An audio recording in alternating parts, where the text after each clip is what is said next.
Hey guys, I thought I'd do a video on a journey to a better farm. So I did a post the other day and it got quite a few likes, specifically on my personal page. But I wanted to talk a little bit about kind of what we've dealt with on our farm and what are some of the changes we've made over the last decade and a half, and where we continue to plan to make changes. So I think one of the biggest changes we made is in the soil. So we went to highly diverse mixes. Far before I ever formed Vitalized Seed with Jared, I was doing highly diverse mixes, and we really got away from tillage altogether.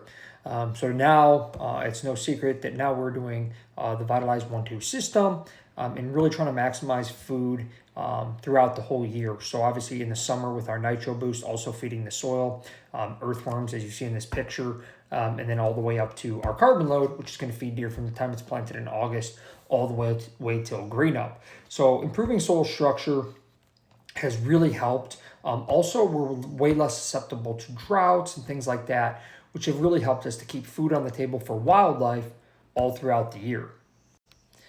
As we've done that, we worked heavily on invasive tree treatment. I don't really have any photos that are really good depictions of that, but we've killed a lot of non-natives.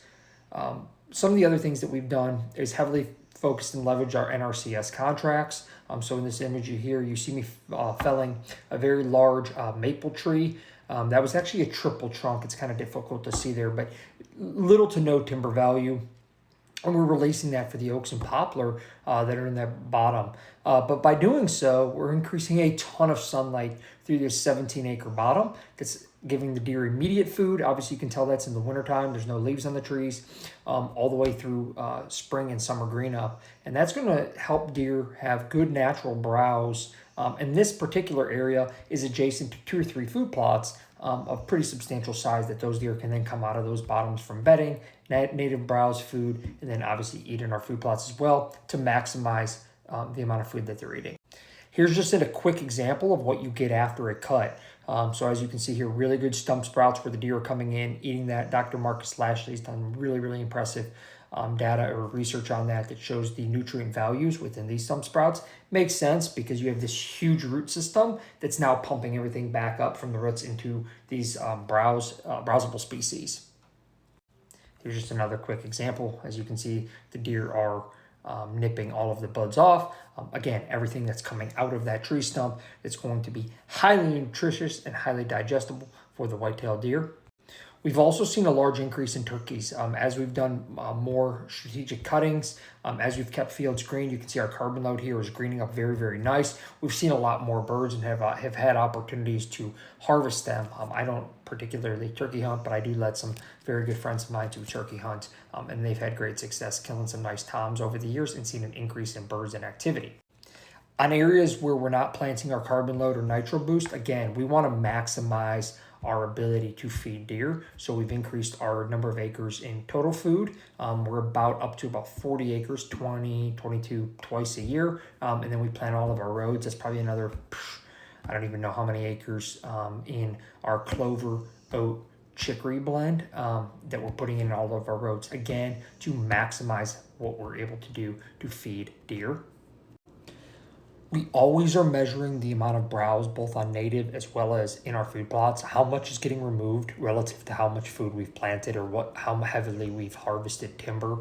This is actually an area where we have done a clear cut. We left the front 3 acres in plantable green forage for the deer. So in our nitro boost and carbon load, we have a logging trail that's all clover.